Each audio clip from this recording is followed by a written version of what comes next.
What's up, guys? Welcome back to another episode of Stay True Podcast. I'm your host, Madison Pruitt-Trout, and I'm not in the Stay True studio because I'm in California with a very, very special guest, Dr. Daniel Amen. I am so excited. This might be the most excited I've ever been to record a podcast. Don't tell my husband that because he's on half my podcast.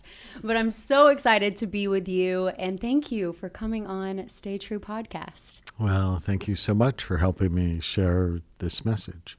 Well, I am so excited because we have been following you for a very long time.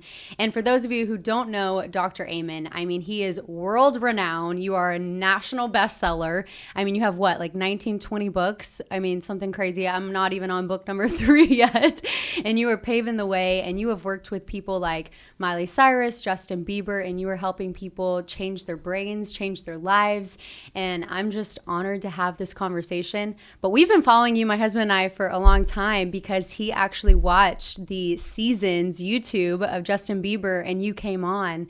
And since then, he's been following you.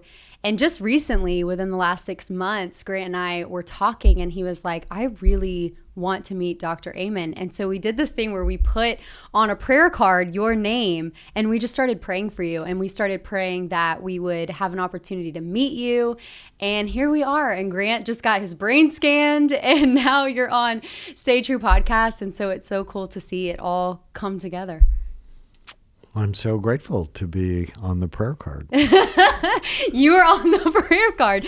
You're on the prayer card. Well, I'm excited. I'd love to just start out by hearing some of your story. I mean, you've helped so many people, millions of people, but what got you to this point and to do what you are doing today?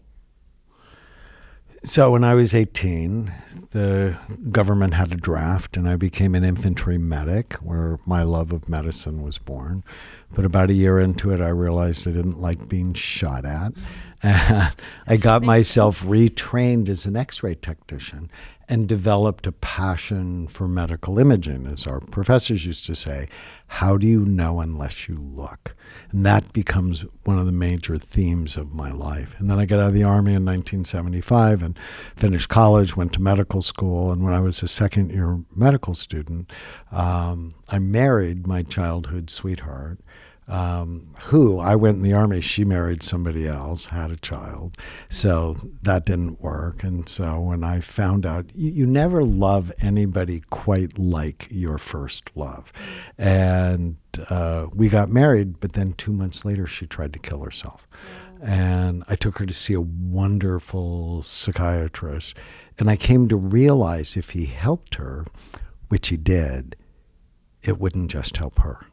That ultimately would help me, and it would help our children, it would help our grandchildren, as they would be shaped by someone who was happier and more stable. So in 1979, I fell in love with psychiatry, and I've loved it every day since.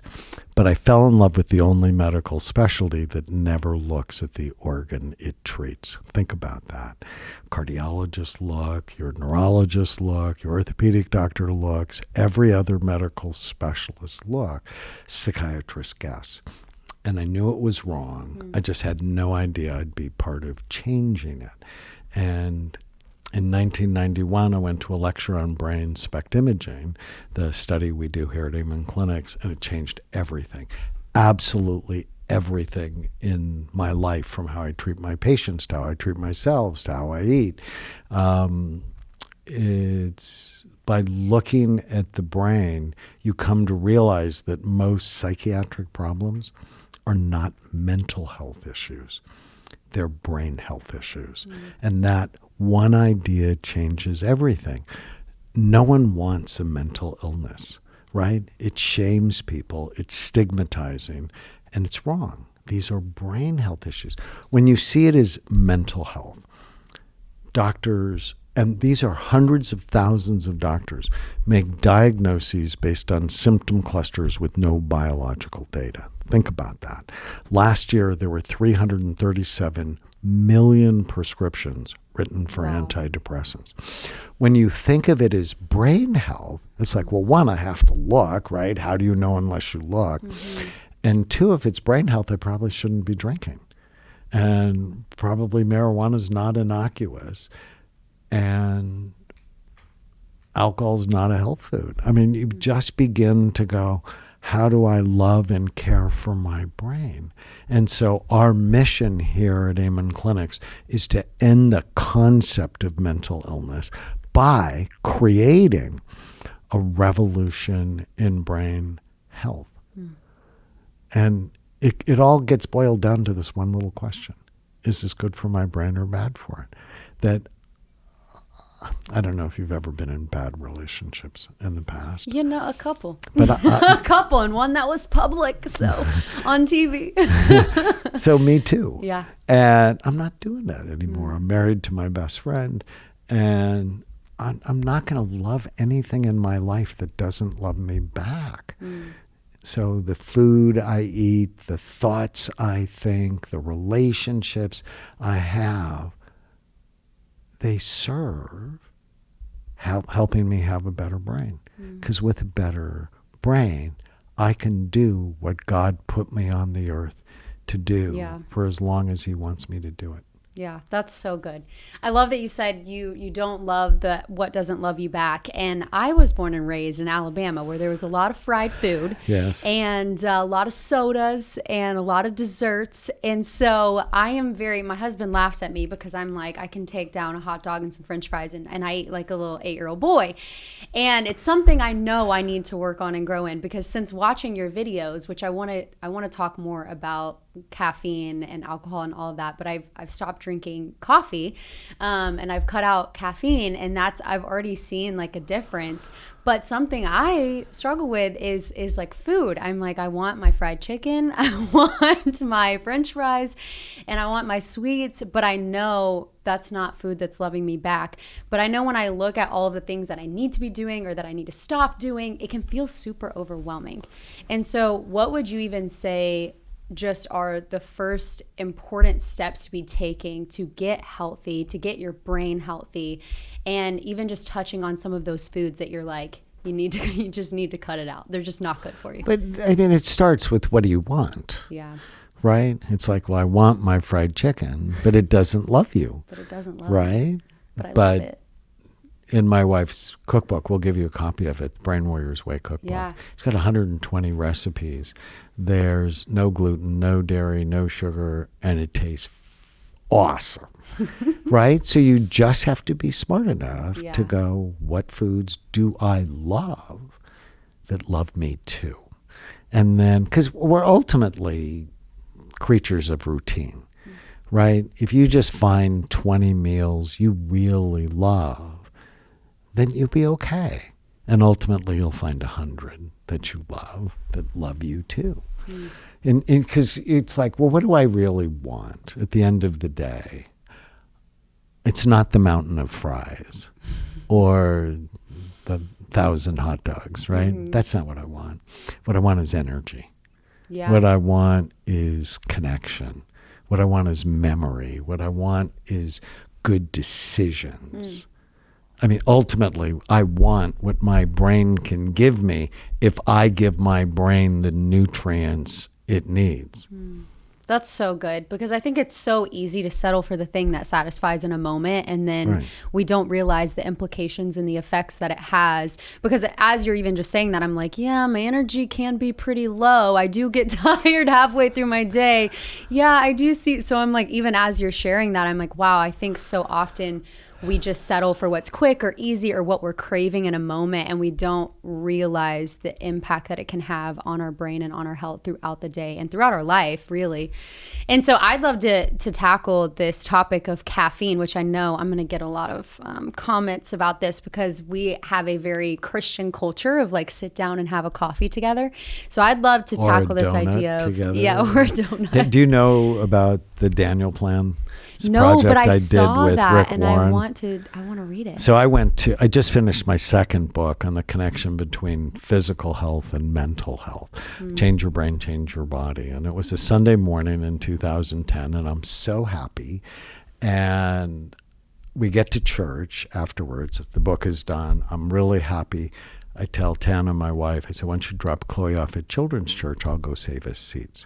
And I walk toward the sanctuary at Mariners Church, this huge church in Newport Beach. and I see hundreds of donuts for sale. And I've been going to church since I was 4 years old, and I've always seen the donuts. But that day, it really irritated me. I'm like, I'm going to church to get my soul fed. These people are trying to kill me. And then on the other side of the donuts is bacon and sausage. You can just see the grease on the grill. And then before I walked into the sanctuary, there are like all these grills where they're grilling hot dogs for after church. And I'm so upset because I feel like I'm just like slug. Yeah. And then I sit down and the minister started talking about the ice cream festival they had the night before. And when Tana finds me in church, I'm typing on my phone, and she hates that, right? She thinks of the phone as the other woman. And she gives you that look that only your wife can give you. Oh, right? yeah. Nobody else in my life is allowed to give me that look. Grant knows what you're talking about. Like, you're in church on your phone, don't you know you're going to hell? And so I just showed her what I was writing. Go to church, get donuts, bacon, sausage, hot dogs, ice cream. They have no idea. They are sending people to heaven early. Save them, then kill them. I'm like, this is not the plan. And I prayed that Sunday morning that God would use me to change the culture of food at church. And during that prayer, I'm like, this is the dumbest prayer you have ever prayed, because how's that going to happen? I wasn't really connected to the politics in church or anything like that. And if you get to know me, you realize I sort of have an attitude problem. And I'm like, I don't care. God, that's my prayer. Deal with it or not, right? Deal with it or not. And 2 weeks later, Rick Warren, who's the senior pastor at Saddleback Church, one of the largest churches in the world, he's the author of The Purpose-Driven Life, our generation's best-selling book at 50 million copies. So good. And he calls me up, like out of the blue, and goes, I'm fat, my church is fat, will you help me? And we put together with my friend Mark Hyman the Daniel plan, not named after me, but after the prophet in the Old Testament that wouldn't eat the king's bad food. And January 15th, 2011, 15,000 people signed up. The first year, they lost 250,000 pounds. And now thousands of churches around the world have done this program. That is amazing. It's like church should be a place of health, not illness. And you know, Rick's first fight with me was public. I'm like, you got to get rid of the donuts. And he said, but we were raised on donuts, sort of like what you said. I was raised on fried chicken and French fries, and it's like the brain is lazy. Whatever you allow it to do, it's just going to keep doing, right? And when you have children, you're modeling health or you're modeling illness, right? It's a generational play. Now, you don't be obsessive about it, because that's not helpful. But just go, am I modeling health for myself, or am I modeling illness? Like, it was really hard for me to give up Rocky Road ice cream. It's good. My grandfather was a candy maker, for goodness sakes. And I own Brain MD, and we make protein bars and chocolate bars, but they're healthy, right? Because chocolate actually is good for you as long as it's not filled with sugar and milk. So only love something that loves you back. So caffeine. Yeah, tell me about, coffee. Should we not be drinking coffee? So decaf coffee is fine if it's organic and low mold. So you have to be very careful with it. It's caffeine that's the problem. And it's the world's #1 drug. And if you have a cup of coffee a day, it's not the biggest deal, but you need, when people go, just have a cup, you got to ask the next question. How big is the cup? Right? This big? Because the Starbucks Venti has 330 milligrams of caffeine, which is an addictive dose of caffeine. If you have that every day, when you stop, you're going to have headaches. You're going to be irritable. And the reason I don't like caffeine, it constricts blood flow to the brain. And anything that constricts blood flow to the brain prematurely ages. the brain. And it also prematurely ages your skin. And so for people listening, you have to figure out where's their hook, right? Is it in how they look or how they think? And just go for the hook, because whatever's good for your skin is good for your brain. And whatever's bad for your brain is bad for your skin. Interesting. And caffeine and nicotine both are vasoconstrictors, and they're bad for those things. And you can tell the skin of a smoker, right? Because it just looks older than they are. Yeah. And would you say alcohol also is one of those things that it's just slowly killing your brain? Alcohol is not a health food. I knew this. As soon as I started looking at the brain, I'm like, oh, your brain looks older. So I've been saying this for 33 years. A couple of years ago, the American Cancer Society came out against any alcohol. Why? Any alcohol is associated with an increased risk of 7 different types of cancer. It's not a health food. We've been lied to, like we've been lied to about sugar and fat, because fat was demonized, and 60% of the solid weight of your brain is fat. If somebody calls you a fathead, say thank you. Like, be really happy about that. But we've been lied to about alcohol as a health food. It's not. As a psychiatrist, it's every week there's a disaster with one of my patients, and it's directly related to alcohol. Somebody had an affair while they were drinking. Somebody said something stupid while they were drinking. Somebody got into an accident while they were drinking. It is a very problematic substance. And this was very funny, actually. During the pandemic, Jim Beam, the famous whiskey company, turned their whiskey plants into hand sanitizer plants. Because what does alcohol kill? It kills bugs, right? My wife's a nurse, and why does she put alcohol on your skin before she gives you a shot? Because it kills all the bugs on your skin. Wow. And so how many bugs do you have in your gut? 100 trillion. It's called the microbiome, and they're really important. And when I told my Chloe about this when she was 8, she was like, ew, I have bugs in my gut. And it's like, no, it's your defense force, because they protect you. They protect the lining of the stomach. They make neurotransmitters. They digest your food. They detoxify your body. You have 100 trillion of them. You have to protect them. And drinking alcohol kills them. It's like, no, that's a bad thing. Oh, but I need to relax. It's like, okay, meditate. Or do diaphragmatic breathing. Yeah. Or don't believe every stupid thing you have. People use it to manage their minds because they don't know how to manage their minds. Yeah. Yeah. Amen. There are better ways. There are much better ways. I love that. And I love that you spoke to meditation. I talk about that a lot on this podcast. And I love one thing about you is that you are a believer. You follow Jesus.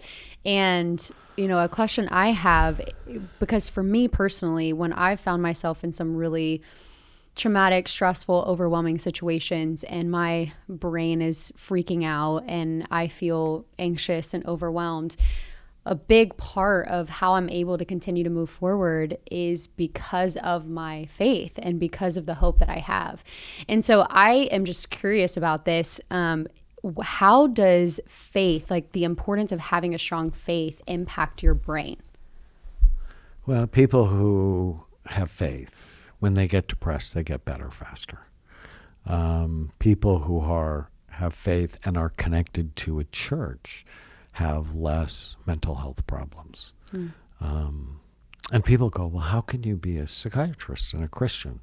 Or how can you be a psychiatrist and a scientist?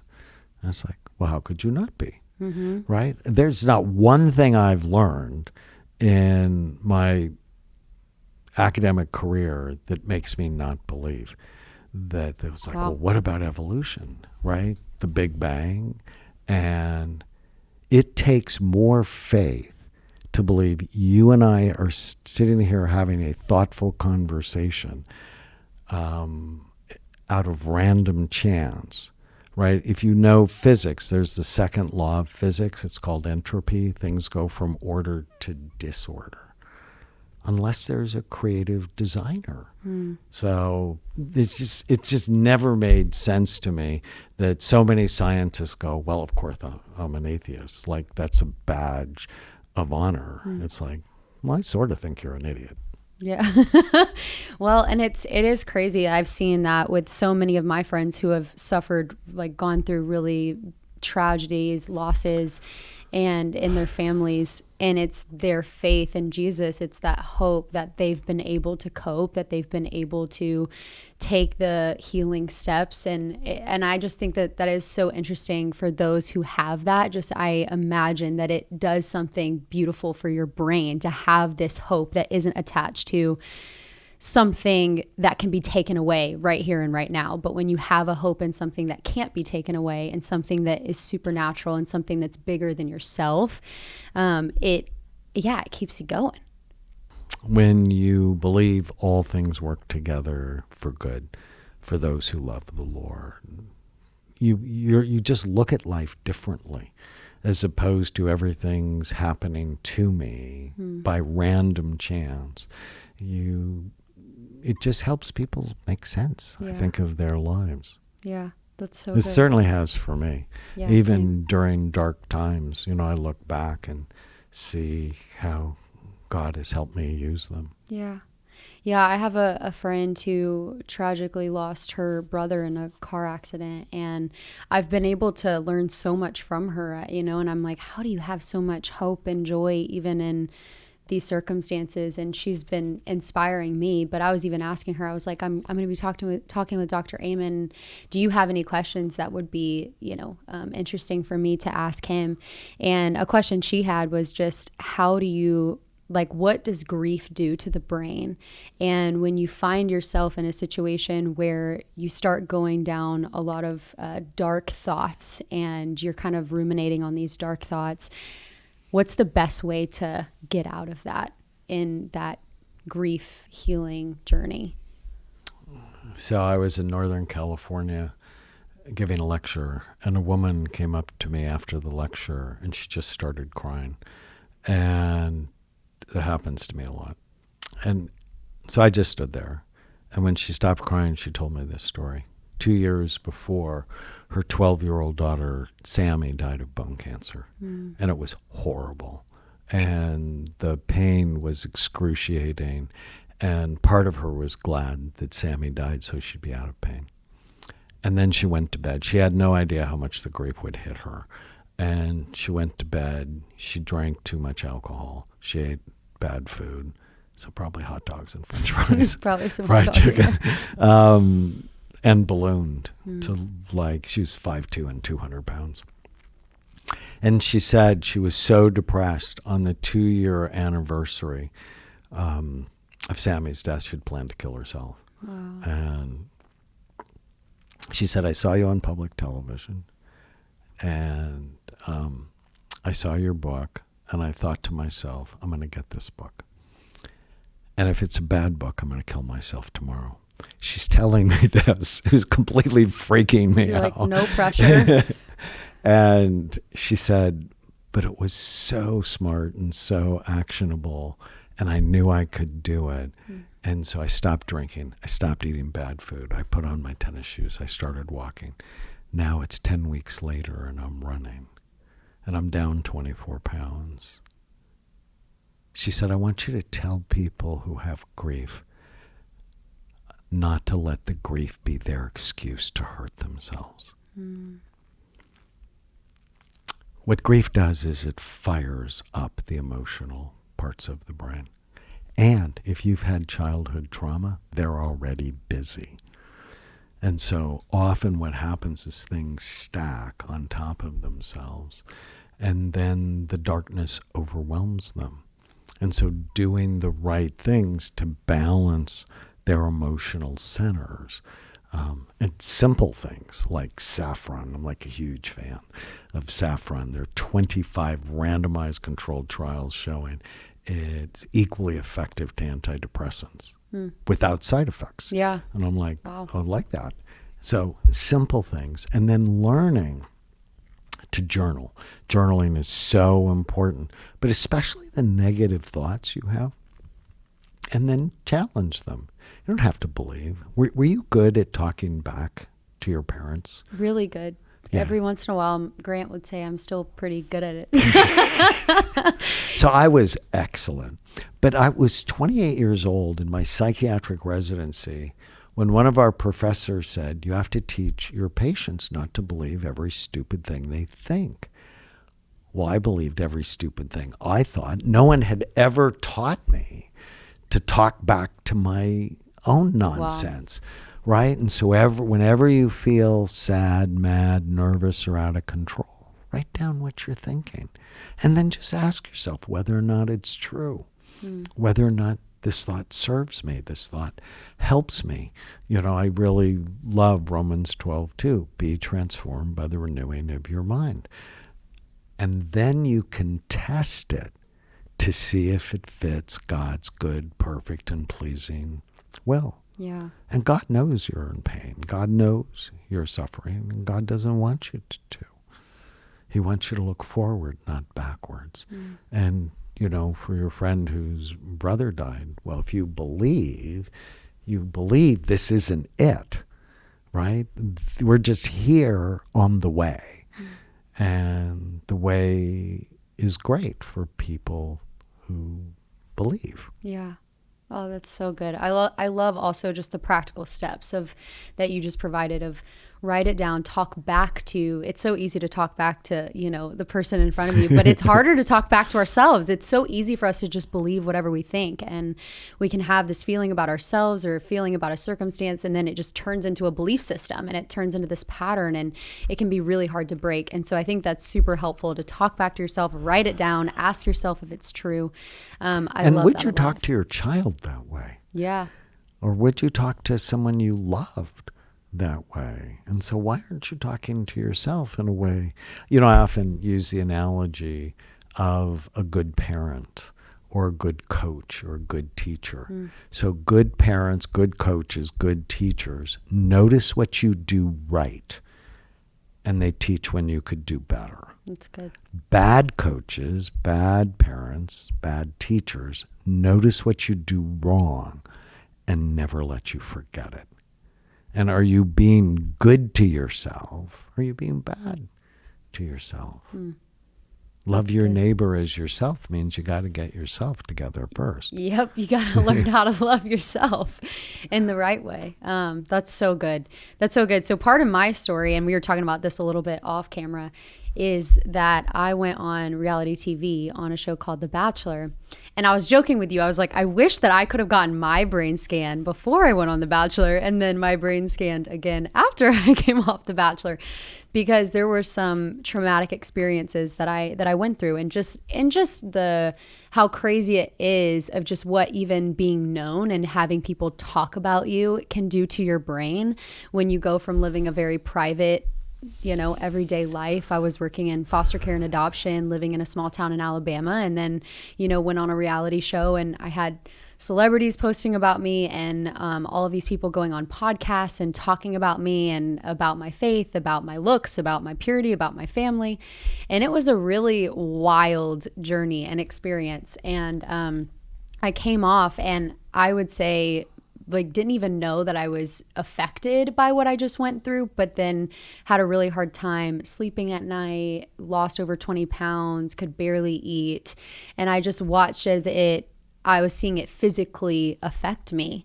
And it just led me to want to ask you, because I see in our generation today, so many people want fame. So many people want to be known. So many people are chasing after, they want to go viral on social media. And that's, you know, if you ask people today, what's your number one goal in life? It's like, hey, I want to be famous. And I'm like, wow, things have changed, you know, just since even when my parents were younger. And so what would you say fame does to the brain, and success and being known does to the brain, since so many people want it? How old were you when you were on The Bachelor? 23.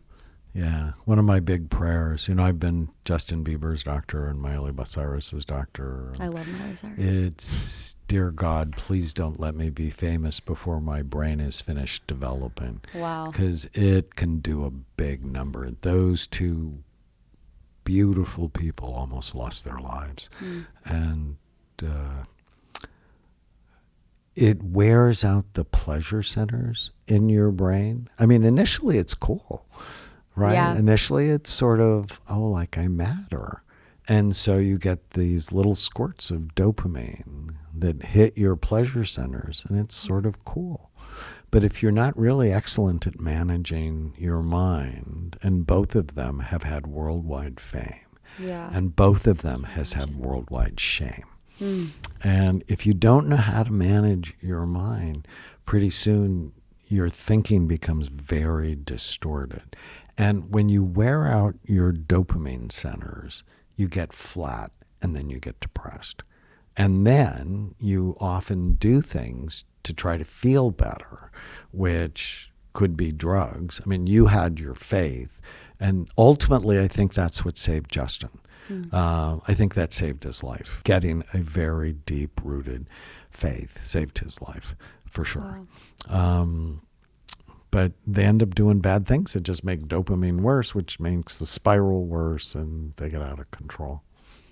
Man. And so don't pray for it, at least before you're 25. Yeah. Don't pray for it. Don't pray for it in general. And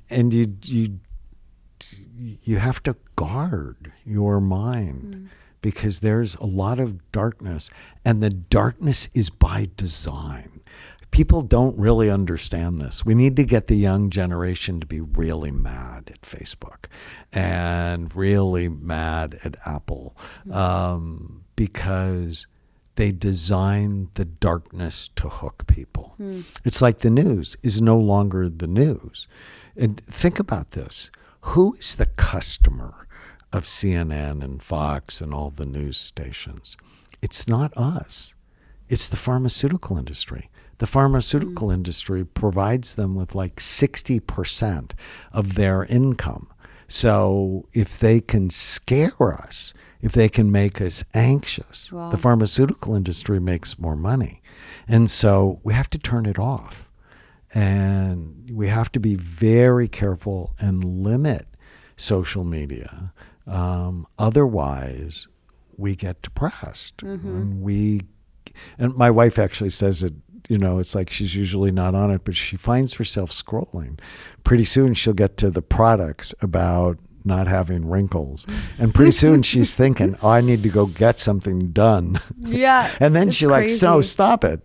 That's crazy. It like knows what we are thinking about and talking about, and it starts marketing all these products for us, and it's listening to us. But it is crazy. I mean, I will be like, I'm just going to jump on social media for a second. And next thing I know, 2 hours later, I'm like, what am I doing with my life? What am I doing with my time? And I start feeling some of those depressive feelings. And so I've noticed for myself, it's best to limit my time and to even like intentionally take fasts from social media and do whether it's a week or a month. And I try to encourage those who follow me to do the same because we don't realize how much it's affecting us. Like, what is social media doing to our brain? It's wearing out the pleasure centers. So think of it as thrilling people to death. That we have these two areas in our brain. They're called the nucleus accumbens. And when we get excited about something, our brainstem actually produces dopamine, works on the nucleus accumbens, and makes us feel good. But if we hit those centers too much or too often or too intensely, it begins to wear them out, where they need more and more to feel anything at all. Wow. And so I talk about dripping dopamine. Don't dump it. So having an affair dumps dopamine. Fame dumps dopamine. Cocaine, magic mushrooms, marijuana, alcohol dump dopamine. Pornography dumps dopamine. Yeah. It's like drip dopamine. Look for the micro moments of happiness as you go through your day. What's the smallest thing that happened today that made me happy. And when you start the day, go, today is going to be a great day. You just dripped dopamine. Why am I looking forward to the day? Or when you go to bed tonight's my favorite, go, what went well today? Like I'm going to take my time with Grant, my time with you, and I'm going to go, what went well? Oh, that was so much fun for me. But I go hour by hour when I put myself to bed looking for what I liked about the day. And it's just dripping dopamine. It also sets my dreams up to be better. And when you have kids and you have breakfast, go, hey, why is today going to be a great day for you? And when you put them to bed at night, go, what went well today? Train their brain to look for what's right rather than what's wrong, because you are being trained by the news and social media to look for what's wrong. And you need to be angry about that. And we find for young people, when we can get them angry about the manipulation that society is doing on their minds, they behave better because they're taking control rather than being controlled. Yeah. Oh, that's so good. I love that. I love that. So Grant's story, you got to hear a little bit of it earlier off camera, or you guys were filming an episode for you guys, but he was opening up about his story with anxiety, and it's one of the reasons he wanted to see you and meet with you. But it got me thinking about when I witnessed his first panic attack on a plane. And it was such a crazy feeling being in my seat, because I just wanted to fix it. I just wanted to control it. I wanted to stop it. And I felt like there was nothing I could do, but I was watching it physically affect him. And I guess a question I have for you is, when people find themselves in that moment and they're feeling a panic attack come on, or they're in the middle of a panic attack, how can you break a panic attack? So 4 things. I've had them, and I'm really masterful at breaking them, thankfully. The first thing is the most important thing. Don't leave. Because if you leave, the anxiety now controls you. And that's what causes agoraphobia. So agoraphobia is I've treated some people who haven't left their house for 10 years. Wow. And it's because they had a panic attack, they left, and their world just got smaller and smaller. So the most important thing is you're not dying. You're going to be okay. Don't leave. Then start breathing in a very specific way. 4 seconds in, hold it for a second or two. 8 seconds out, hold it for a second or two. If you do 10 of those breaths, the panic attack is going to go down, like dramatically. And then write down what you're thinking.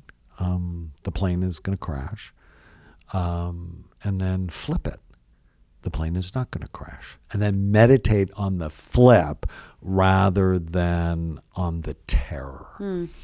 And then, if it's still trouble, take magnesium or take theanine. Theanine's my favorite. There's so many different supplements, from ashwagandha to kava kava to GABA, that they can try and just cycle through them and go, what works for me? At Brain MD, we make Calm My Brain, we make theanine gummies, we make GABA calming. It's like magnesium chewables, and half of us are low in magnesium. So simple stuff. Yeah. Too often they go to the emergency room, and because they think they're having a heart attack, and the emergency room doctor says you're fine, and they give them Xanax. Yep. I'm like, are you insane? Why would you give somebody something that's addictive when you're never going to see that person again? You've just started a cycle that is going to create a disaster in this person's life, right? When you really look at what's happening in society, there's evil in it. And I believe that the devil is alive and well Yeah. Yeah. And you see, that's a question I'd love to ask is what has happened with our like medical system, and why does it feel like they're so quick to, instead of assess what's really going on and get to the root issue, they're so quick to put these Band-Aids or send you out and make you pay all this money, and put you on all these drugs that you then get addicted to. Why is that the like first initial response? How have we gotten to where we are today? Well, a long time ago, the pharmaceutical industry realized it didn't want to be in the order business. It wanted to be in the reorder business. So I was at a conference once, and I heard John Paul DeJoria speak. He's the founder of Paul Mitchell. And he said that. He said, if you want to be in a great business, don't be in the order business. Be in the reorder business. Why? Because you have return customers. And I think for shampoo, that's probably cool. For psychiatric drugs, that's not a good thing. No. Right? That is not good medicine. And last year, there were 337 million prescriptions written for antidepressants without anybody ever looking at these people's brains or getting these patients excited about brain health, which is what I want you to help me with, is how can you help me make brain health cool? Because if brain health is cool, then you need less medicine, right? I mean, if you need it, take it. We'll be thankful for it. But head-to-head against antidepressants, walking like you're late for 45 minutes 4 times a week is equally effective. Head-to-head against antidepressants, omega-3 fatty acids, in one study from New Zealand, was effective 57% of the time. Prozac was effective 51% of the time. Head-to-head against antidepressants, saffron is equally effective. Wow. 25 randomized controlled trials. Head-to-head against antidepressants, learning how to not believe every stupid thing you think is effective. So if you get sad, why not walk like you're late for 45 minutes 4 times a week, take omega-3 fatty acids, saffron, and stop believing every stupid thing you think. I mean, really learn how to manage your mind. Because when you go on an antidepressant, you're not learning anything. You're not really focused on brain health. Yeah. Where if you at least do it, and then you still need medicine, take the medicine, right? I'm not dumb, right? I mean, it helps some people, but it hurts people too. And the goal is skills, not just pills. Yeah. I feel like it's even become a thing where so many people celebrate like mental illness. And I know that's something that you're very passionate about, is flipping that and, highlighting brain health and becoming mentally strong. And I'd love to talk about that. And why does it feel like in culture today, we celebrate this like mental illness, and how can we, for those listening to this podcast, how can we be mentally strong and flip that perspective in our own minds? Well, it's why I hate the term mental illness, because it shames people and it's stigmatizing. We are having this little resurgence, and people are proud of their mental health challenges, and I think that's okay. Yeah. But it's still the wrong discussion. The discussion should be, how about the health of your brain? Because they might celebrate their anxiety disorder and their marijuana use. I'm not okay with that. Yeah. It's like, because that's not good for your brain. And when you flip it, so I did I'm also a child psychiatrist. When I did my child psychiatry training in Hawaii, most people don't know Hawaii is an Asian culture. 2/3 of the population is Chinese, Japanese, Korean. And it's a shame-based culture, which means they're not admitting they have problems easily. In fact, they often have to be so sick before they'll go see a psychiatrist, because mental health problems are stigmatizing. But there are also cultures that will do anything to give their children an advantage. So what if mental health was brain health? It's like, if I could help your child have a better brain, they're all in, right? So it's a messaging, marketing problem that we have. And when you see it as brain health, that means you sort of have to eat right. It means you have to go to bed. It means you have to exercise, and you probably shouldn't be on your phone 12 hours a day. Yeah. So to be mentally strong, I posted this and it got like, 7 million views. To be mentally strong people don't do nice things for people who don't treat them with respect. It's like, whoa. Mentally strong people don't believe every stupid thing they think. Mentally strong people know what they want. Relationships, work, money, physical, emotional, spiritual health. Mentally strong people always ask themselves this one question: does it fit? Does my behavior fit the goals I have for my life? So if we go back to the hot dogs and French fries, it's like probably you want to be healthy. And you want to be trim, and you want to be strong, and you want to have energy. So when you really look at that, hot dogs and fries aren't on the list, right? And so you're just like, what do I want? Yeah. I want my sugar, but that's not what you want, right? What you want is vitality.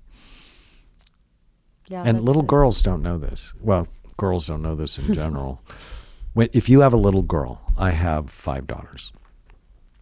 They're born with all of the eggs they will ever have when they're born in their ovaries. And what happens to them turns on or off certain genes that make you healthy or not. But it's making their babies and grandbabies healthy or not. Right? So when you really get this idea in your head that everything you do affects the health of the eggs in your ovaries, it's your behaviors, not just about you. It's about generations of you. And that freaks some people out. But to me, it gives us this reverence for our bodies. And am I going to do the right thing? Because I love myself and I love my future selves. Yeah. Yeah, that's so good. And I talk about on the podcast a lot in a spiritual sense, like following and doing and valuing what you want most over what you want right now. Because it's very easy to just go off That's of whatever what you want Lincoln most. said. Oh, really? Lincoln said discipline is doing what you want most versus what you want now. Yeah. Amen. I mean, I love Lincoln. I didn't even know he said that. But yeah, it's like, how do you go off of what you value most rather than just whatever your feelings are telling you right now? Because it's very easy I pass by Krispy Kreme and I see the hot and ready donuts, It's very easy for me to just pull up and go there. Right. But and especially if it's been your habit. Yes. Right? If it's your habit. So for me, it would be Jack in the Box and their onion rings. Jack in the Box. And it's like, no. I love them, but it's sort of like calling an old toxic girlfriend. It's like, don't do it. Don't do it. It's not worth it. It's not worth it. It's not worth it. I love that. And honestly, I want to go back to what we were talking about earlier about hormones, because it made me think about this. For women, our hormones are constantly changing, especially when it's menstrual cycle, it's that time of the month, or you're pregnant or you're postpartum. I've seen how even hormone levels can impact your brain. I'm thinking things I wouldn't normally be thinking when I'm on my period, or, I feel a little moodier, and Grant's like, oh, you're on your period, aren't you? And I'm feeling a little bit feistier. And I'm seeing that with even some of my friends who just had a baby and their hormone levels have dropped, and, they're fighting depression, anxiety, having a lot of thoughts they wouldn't be having. And so how do hormone levels affect your brain? And how can you as a woman, when your hormones are going, berserk, like how can you still train your brain to know what's true in those moments? Well, I think being aware of it, that's the first thing. I'm one of 7. I have 5 sisters. Pray for me. And now I have 5 daughters. God thinks it's hysterical. And the first time I had a patient tell me, so I was actually at Marine World up in Northern California. It was a Sunday with my kids. And I get a call from this woman. I'm treating her daughter. And she said, I have to see you. I'm like, what's going on? She said, I just attacked my husband with a knife. I'm like, I'll see you this afternoon. Yep. So I as went soon as into you the can. office on a Sunday. And this has actually happened 3 times, always right within the 5 days before her cycle started. And I scanned her the next day. I wanted to get her scan at the worst time of her cycle. And then 11 days later at the best time of her cycle. And it was like 2 different people. Wow. I mean, her frontal lobes, where she was rigid and inflexible, and if things didn't go her way, she got upset. And the break in her brain was not there, right? She just couldn't control what came out of her mouth, or her hand in that case, I suppose. And then 11 days later, her brain was balanced. Change your hormones, change your life in a negative way. So for some people, they need help balancing it, because what happens in the last week or so before your cycle, serotonin levels drop. And women have 52% less serotonin than men, which is why they have a higher incidence of depression. And so supporting their serotonin levels in the last half of their cycle, really good. And you can do that with exercise. You can actually do it with bright light therapy. You can get a therapy lamp. BrainMD actually makes one, a Bright Minds therapy lamp, and look at it for 20 or 30 minutes a day. Like when you're doing your makeup, just put it off to the side. That raises serotonin in your brain. You can take a supplement like saffron or 5-HTP. They raise serotonin. We know Prozac and medications like Prozac, just taken at that time of your cycle, can help. Wouldn't be my first choice. Know it. Keep your brain healthy and your body healthy, because they make your hormones. And it'll be okay. I have a book I wrote called Unleashing the Power of the Female Brain, because I've been around a lot of female brains in my life. Actually did a study on 46,000 scans. Wow. Looking at the difference between male brains and female brains. And we're not the same species. Wow. Female brains are so much busier. Complex. We're complex. Yeah, but you also make great leaders because, and the one statistic that highlights this fact is who goes to jail. Males. 14 times more than females. So females have stronger frontal lobes, focus, forethought, judgment, impulse control. And they're more collaborative. They're more communicative. But they also struggle more with anxiety and depression. That's so interesting. I need this book. I need the Grant's like, she needs the book. That's really good. I love that. Well, as we wrap up, I'd love to kind of end with like a relationship brain kind of question of just how relationships can impact your brain and your circumstances can impact your brain. And so for someone who has gone through or is currently going through heartbreak, or they've been rejected or cheated on by someone that they love, what does that do to your brain, and how can you begin to rewire and renew your brain when that's happened in the past? Like if you've been hurt in the past, how do you not let that keep you from something good in the future? It happens so often. And, as a species, we want to be attached.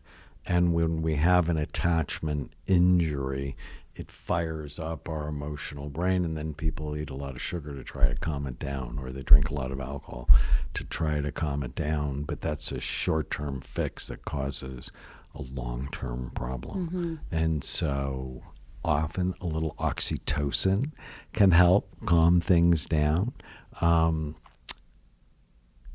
Doing the right brain healthy things like we talked about earlier will help. And this is where I found Byron Katie's book incredibly helpful. She has a book I love called Loving What Is. I went through a heartbreak about 20 years ago, and nothing worked. I tried everything. I was even seeing 2 therapists at the time. And I found her book, and she and I are published by the same imprint at Random House. And so I got to meet her, scanned everybody in her family. But I learned that I need to live with these 5 questions. like, I'll never find another relationship like this one. Is that true? Is it absolutely true? I learned that I cannot lie to myself in those situations. That's what really harms people. They begin to believe the nonsense.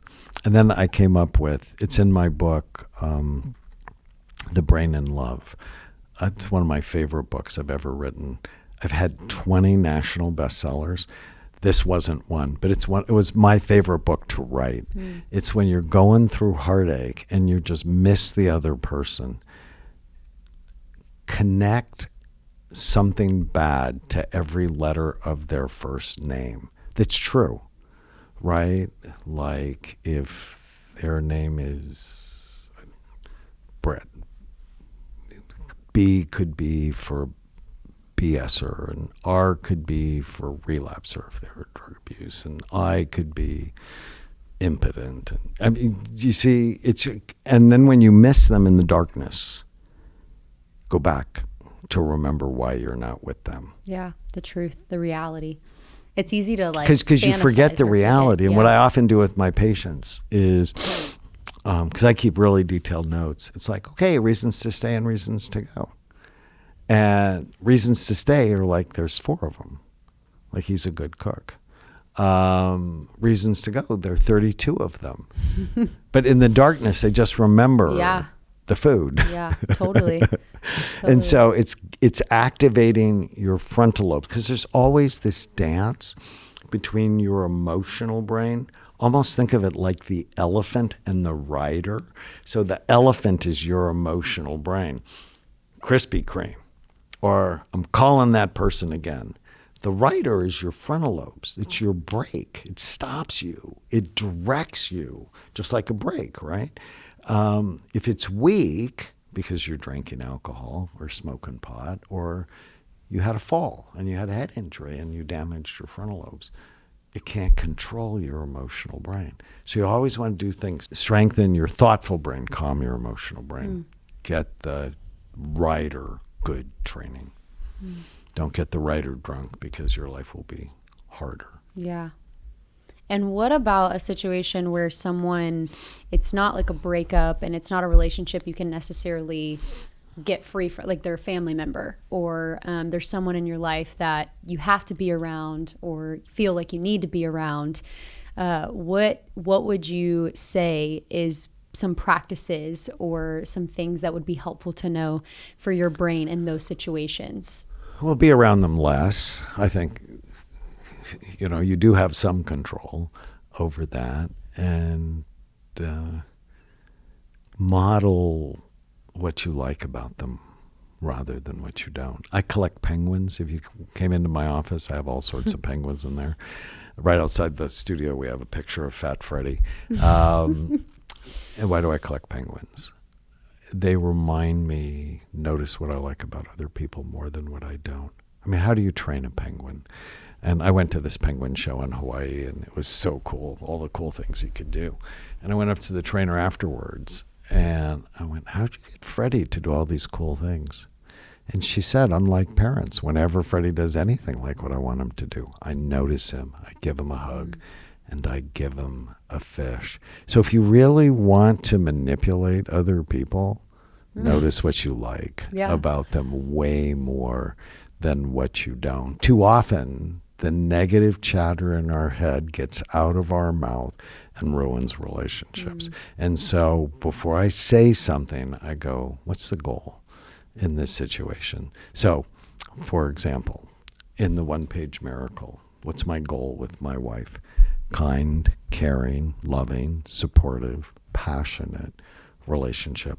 I always want all of those things. But I get these rude thoughts. They just show up. And I don't say them. It's one of the reasons I don't drink. If I drank, I would say more of them.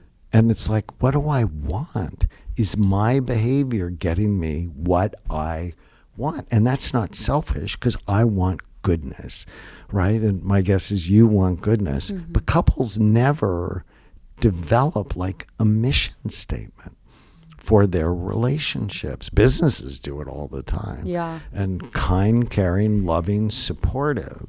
So when she asked me, how do I look in this? I just pause and go, what do you think? Or you look awesome. I'm not saying the first thing that comes to my mind. Even though she says she wants me to. That's a total lie on her part.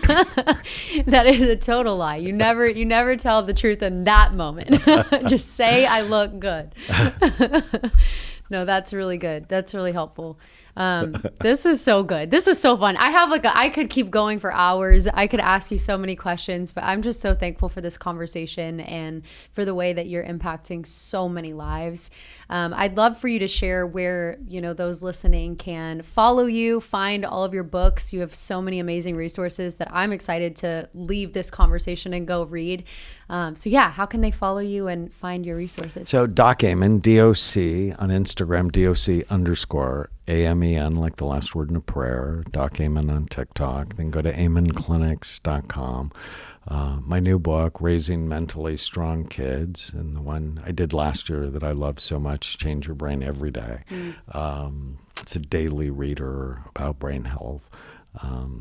And I want everyone listening to think, how can you help me? I have a big mission, end mental illness by creating a revolution in brain health. So how can we make brain health cool? So good. I love it. You're firing up the troops. We're excited. We are making brain health cool. You guys heard it from the best. So thankful for you. Thank you for coming on Stay True Podcast. And as always, guys, stay you, stay true. Love you.